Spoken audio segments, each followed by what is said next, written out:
بسم الله الرحمن الرحيم الحمد لله والصلاة والسلام على سيدنا المرسلين وعلى آله وصحبه تسليما كثيرا اللهم صل وسلم على سيدنا محمد وأتمه لما أغلق وخاتم لما سبق ناصر الحق بالحق والهادي إلى صراطك المستقيم وعلى آله حق قدره من مقداره العظيم لا حول ولا قوة إلا بالله العلي العظيم لا حول ولا قوة إلا بالله العلي العظيم ولا حول ولا قوة إلا بالله العلي العظيم.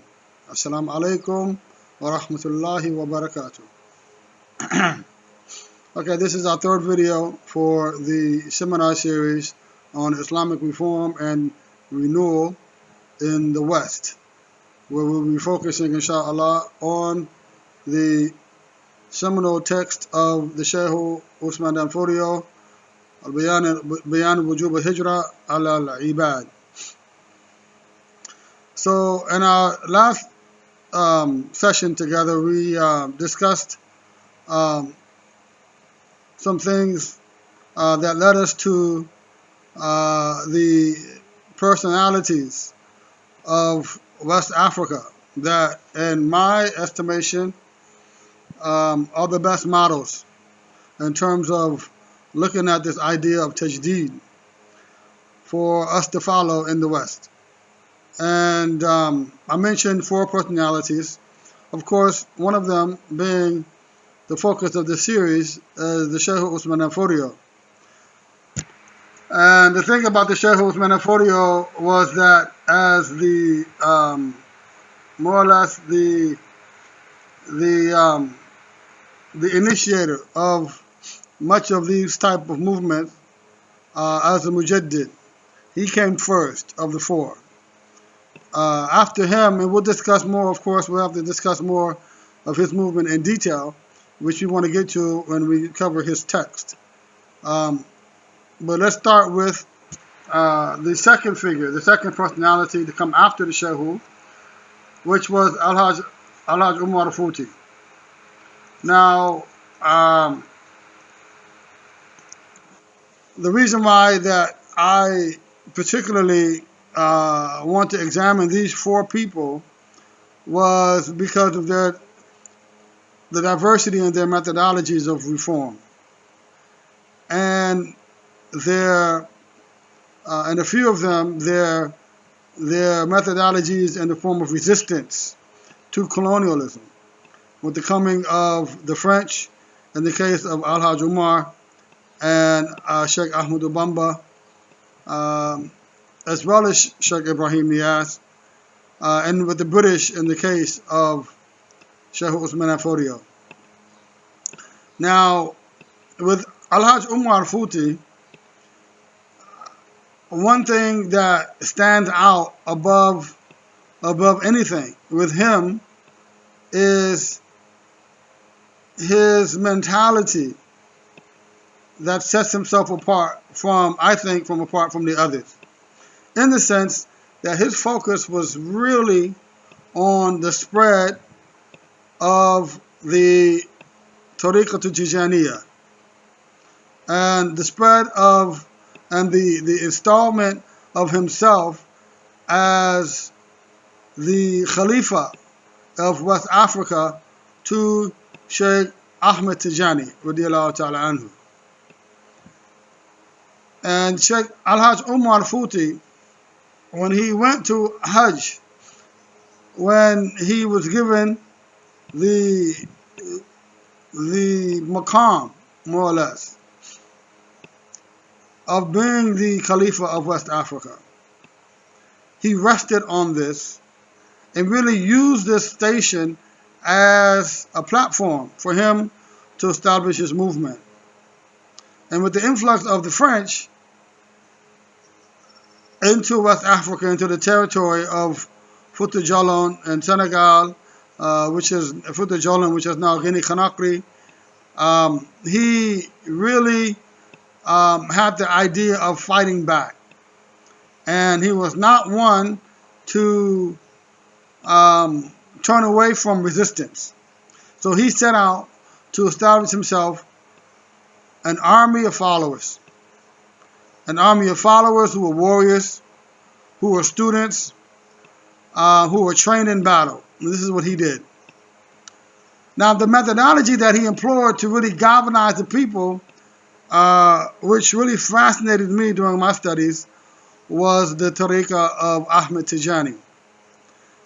And what makes the tariqah of Ahmed Tijani, or what made it so appealing, were the claims that the tariqah itself had made. Not only just about its founder Ahmed Tijani, anhu, but about its maqam above other turuq, above other paths, other spiritual paths.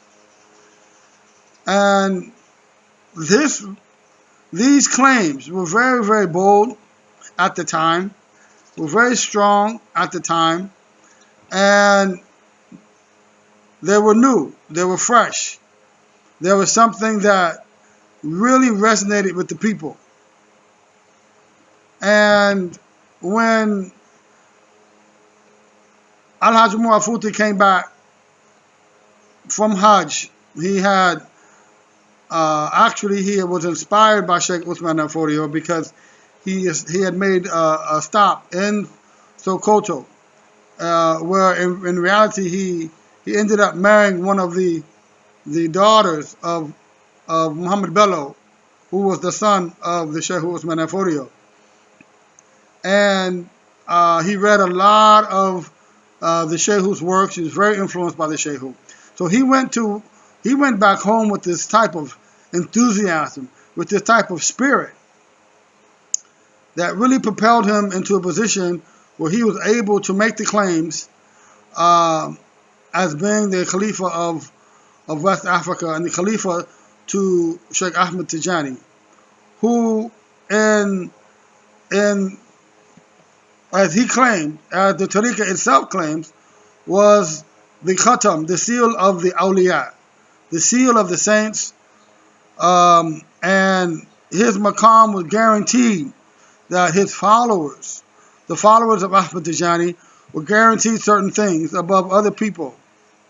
And when Al-Hajj Mu'afuti began to spread these claims and given the proofs of the claims and the guarantees of the claims, people rushed in to join and to follow Al-Hajj Mu'afuti and to join him in the tariqah.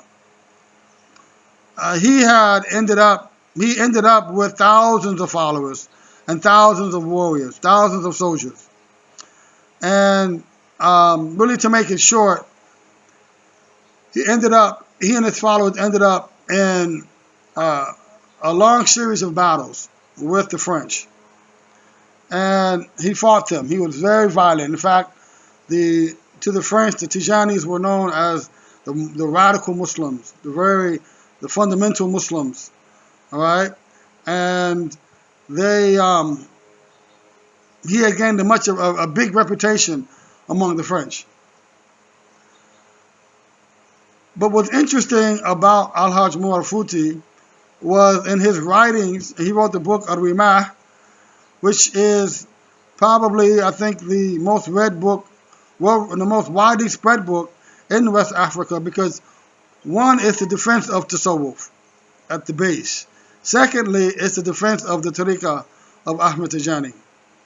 And it's a big book, and in it you find all of the thoughts and the claim that Ahmed Tijani made, as well as the defense of them by Al-Hajj Mu'afuti. And the methodology by which he employed to galvanize people by using the spiritual tariqah is very powerful. And we see this throughout the world, and people really don't understand, who are outside of the mode and the culture of the Sufi tariqahs, is that the Sufi tariqahs hold within themselves a galvanizing force.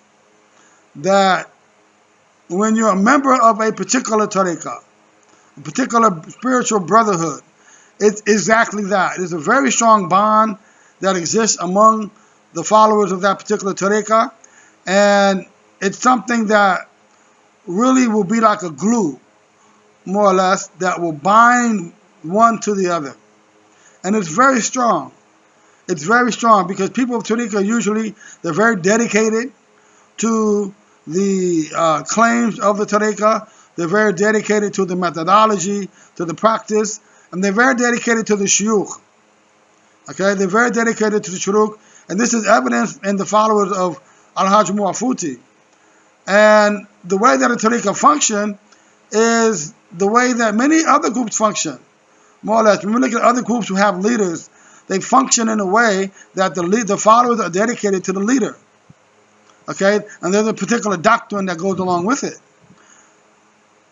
And what Al-Hajj Muwafuti brought was nothing foreign to Islam. It was just this Tariqa itself spread so far and so vast, and it became very strong that the French had a very difficult time dealing with him. And of course, in the end, the one with the bigger toys wins the battle, and the French eventually overwhelmed the Tijanis, although they were led by the thousands. But the point of reform and the way that the Tariqa was implanted in West Africa was in large part due to the work of Al-Hajj Muwafuti. And that bond, if you go to West Africa, okay, the Tijanis are the largest Tariqa in West Africa. That bond is still there. It's very strong. It's very strong, and the spirit among the brotherhood is there. Though, of course, like every group or every groups that are that big even have problems of their own, but that bond and that spirit among the group is very much still alive. Today it has been really taken over by the spirit and the personality of Sheikh Ibrahim Niyas. But at the time, we can look at Al-Hajj Muwafuti as really the originator and the one who's responsible for the establishment and the spread of the Tijani Tariqa in West Africa. And when the French, when they met the colonial forces of the French, this Tariqa was that bond. It was that glue that held them together for so long. And so this is one methodology that Muslims in the West can employ. Now, we have different people from various backgrounds. So one Tariqa or one way most probably will not be practical. However, what I would suggest, or what I would put forward, is that Muslims in the West really look to the spiritual turuq, the spiritual brotherhoods, as a way of galvanizing people, as a galvanizing force to bring people together, to strengthen that spiritual bond that we have as Muslims. It could be many turuq, it could be many different paths. Okay, it doesn't have to be one, but the idea that we are all on the same path, though we have different methodologies, whether they be Tijaniya or Shadiliya, Qadiriya, Naqshbandiya, Muridiya, or others. The fact is that everybody had that same goal, okay? And everybody had that same goal. And the practice of these spiritual tariqas as a way of tarbiyah, as a way of spiritual discipline, is a very, very strong force that without it, I think Muslims in the West would be deficient. And that something that people will be looking for will be missing. So I think that it's something that we should look at, the way and the methodology of how Al-Hajj Muwafuti really took the mantle and took the flag of really seeking to spread and to implant the Tijani Tariqa in West Africa, in which he was very successful in doing so, to the point, at least to the point where his book is the second major source of the Tariqa. In fact, you'll find that his book is usually printed in the margins of the Jawahir al-Ma'ani, which is the book of Ahmad Tijani himself. So the status of the Rimah is very important to Tijanis, and his methodology of fighting the French and solidifying his followers with the methodology of the Tijani Tariqa is something that we should not overlook. Okay, doesn't necessarily have to be the Tijani Tariqa. It could be a surplus of different paths, but it should be something that Muslims use as a galvanizing force to bring people together, to strengthen the bonds of the Muslims, to solidify the ranks. Now, what we find among Al-Hajj Umar Futi was one of the characteristics that we find in common with all of these four personalities, that he established his own literature. He had many writings, okay? He had many writings, and that he established a territory, a specific territory for his own people, for his own followers, that they could use as a somewhat, quote-unquote, of a home base, okay? Which was, as we'll see, becomes very important. That theme becomes very important, establishing your own literature and establishing a home base, a territory, which leads us to the personality of Sheikh Ahmadu Bamba. Sheikh Ahmadu Bamba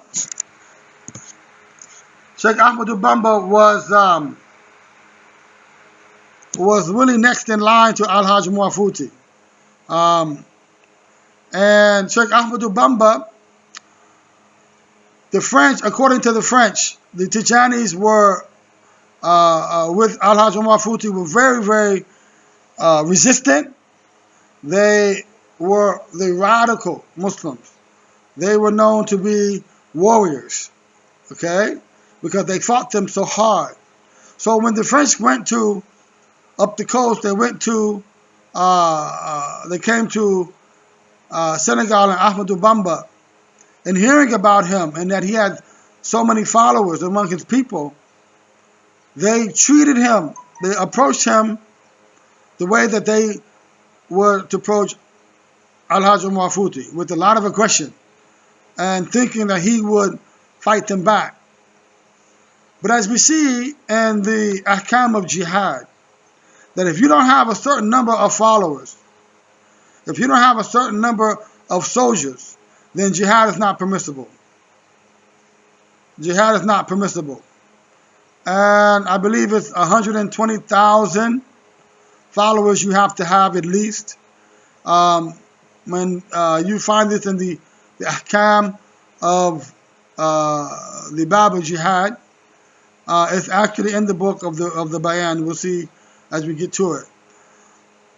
But Sheikh Ahmadu Bamba's methodology, of course, was very different.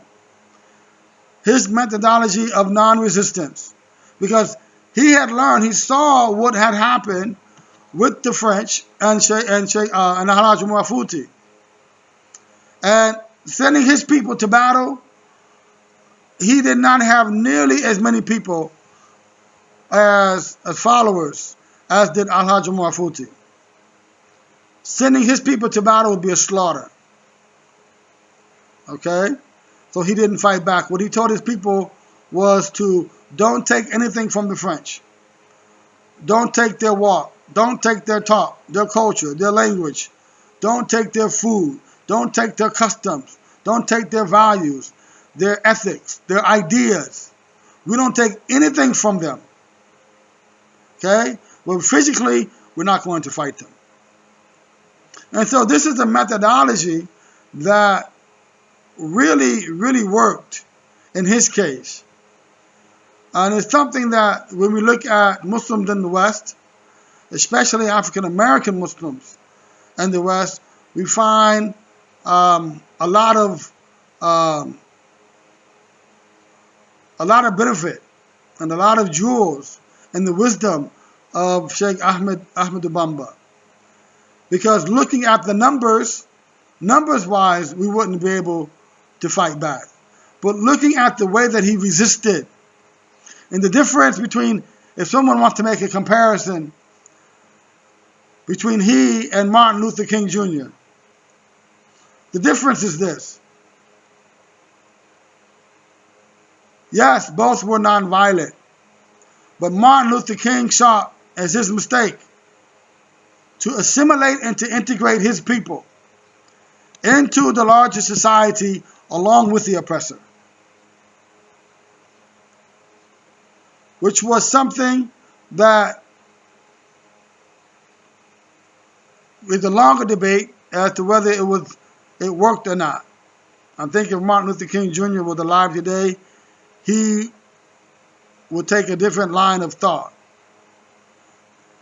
While Ahmadou Bamba, although he was as well non-resistant, but he told his people, do not accept and do not take anything from the French.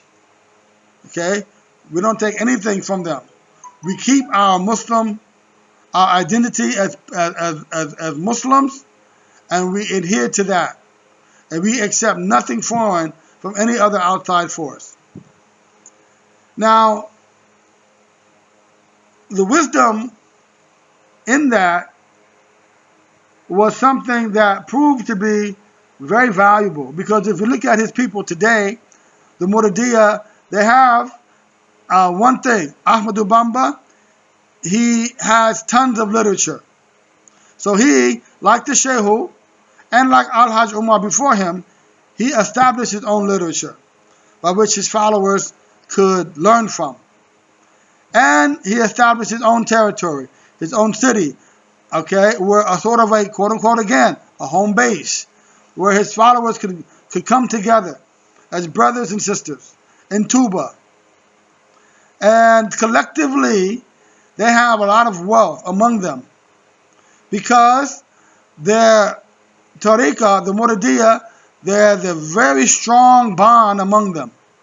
A very strong bond that solidifies their ranks, that strengthens their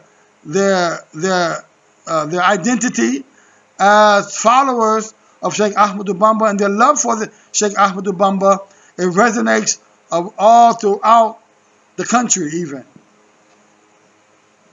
Now, for us living in the West, what are the jewels that we can take from this?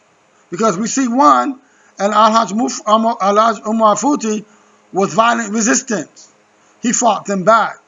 But he gained the respect of the French, and he established territory, a large territory, by which his followers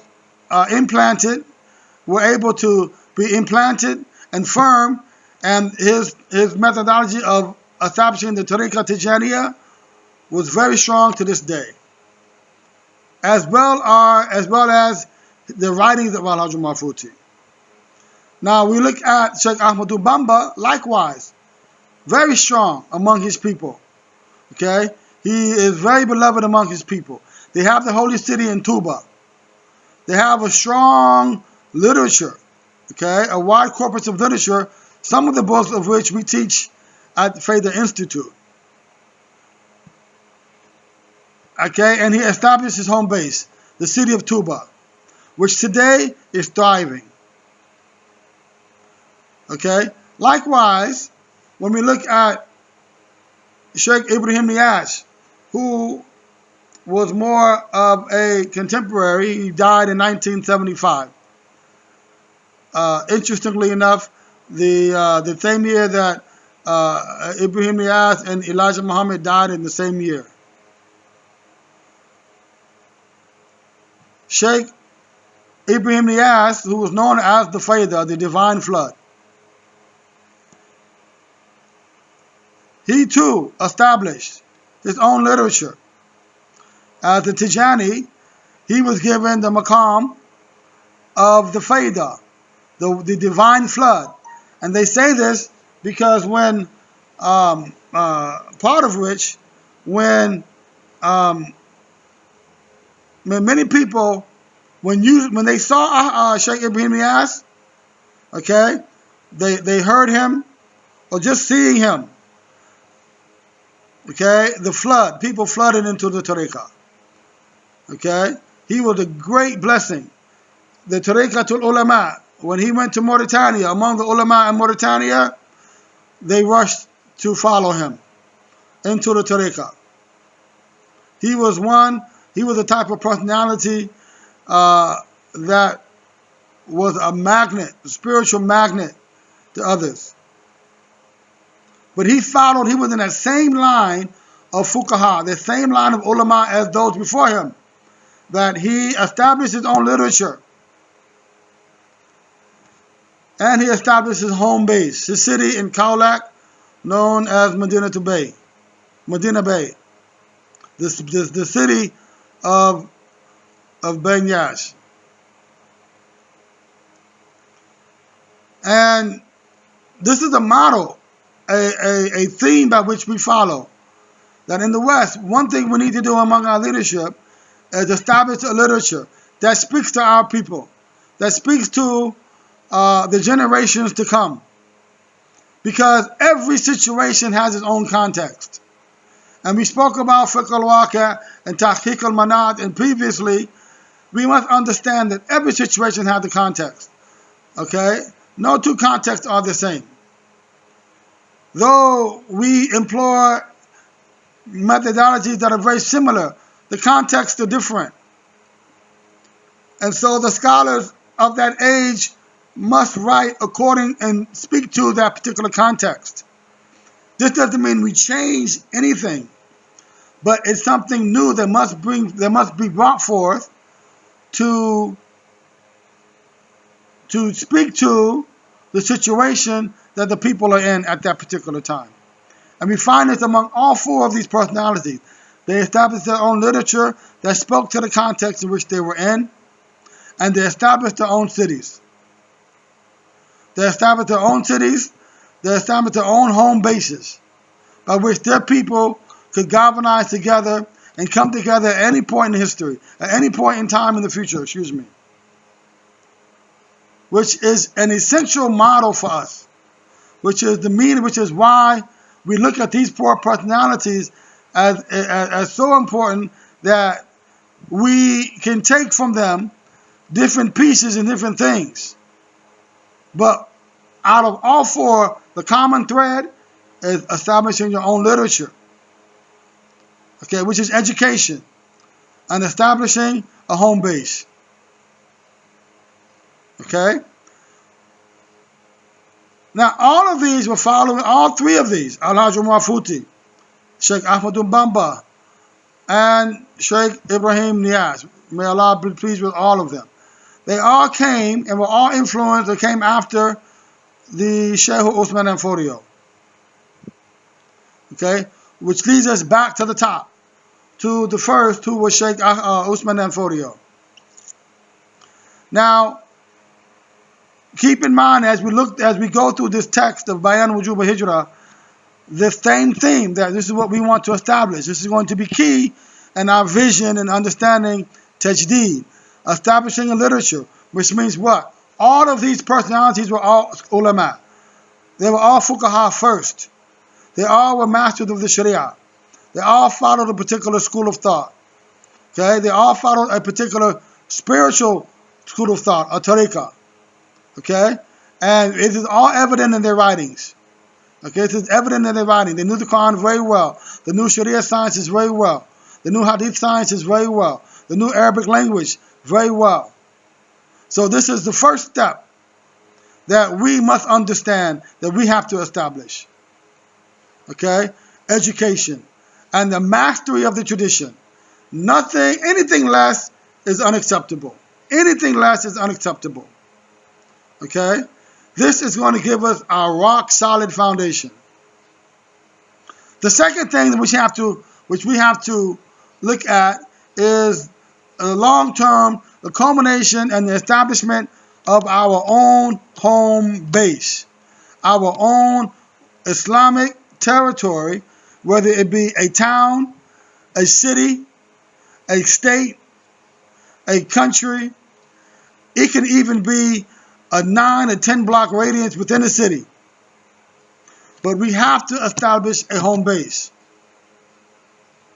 This is something that I think, in my opinion, much of the Muslim leadership today is running away from. And we have to be led toward the understanding that we must establish our own home base, even if it's like I said, if it's a 9-10 block radius within a city, within the city of Chicago or Detroit or Los Angeles or New York or Atlanta or anywhere. It has to be something where it is recognized as the Muslim territory. Now, is this a wajib? Is this an obligation? Is it something that is a recommendation? What are the ahkam concerning this type of a hijrah? Because a hijrah doesn't have to mean moving out of the country where you live. A hijrah can be moving to another state, moving to another city, moving to another part of the city, moving to a different town, from the inner city to the suburbs, from the suburbs to the inner city. It's a hijrah nonetheless. But what is our duty as Muslims is what we're looking at. What is our duty as Muslims in terms of an obligation to establish and make these types of hijrah? Make this type of hijrah to where we can establish our own home base. And this is the critical point that sets it up for the coming and our study of the Shaykh Uthman al-Fodio, because in his book, Bayan Wujub al-Hijrah ala al-Ibad, he sets the record straight. He sets the record straight according to the Quran and the Sunnah of our Prophet sallallahu ta'ala alayhi wa sallam in terms of an obligation, the obligation to separate yourself and move and make a hijrah, an immigration from the land or from the territory of the kuffar, the disbelievers, into a territory, into a land where Islam can be established and can be recognized as a daughter of Islam. So we have to look at the different situations we're in, because we are a diverse group of people as Muslims living in the West. We have people from other countries who are immigrants. Okay, we have people who come from other countries who are now citizens of America, or Canada, or Latin America, or Europe, have you? We have people who are born and raised in the West. Okay, we all have different situations, but as a collective group, what is wajib and what is obligatory upon us? And we'll see that our leadership today is leading us down a path where we won't be able, if we keep going, we won't be able to return from. Because we have to stop and reanalyze. What is going on in the direction of where we're going. And to me, it's critical. It is so critical that we do not go down the path of all-out assimilation in the way that African Americans did. Because African Americans, as I mentioned, Martin Luther King Jr., went out the way. Okay, they fought, they bled, they cried, they died to be part and parcel of the larger American society, to be treated equally, to be given the same thing, to be given equal education, to be given, to be able to sit on the same toilet as their oppressors, to be able to go to the same restaurant, sit on the front of the bus. All